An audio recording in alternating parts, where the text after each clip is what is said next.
So in the closing the clamshell, it actually depends on the pattern of the shell. You can see it's for button close. So for this type,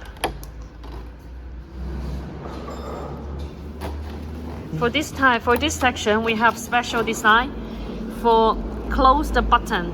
So you can see the design is for this head and for this head, because it has two buttons, so it will close automatically when it go here, and then it will put down and close this part, so the clamshell will be closed, seamless, finished.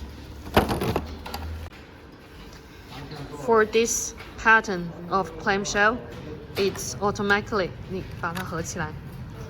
It automatically can close for easier. And how to close this clamshell is for this section.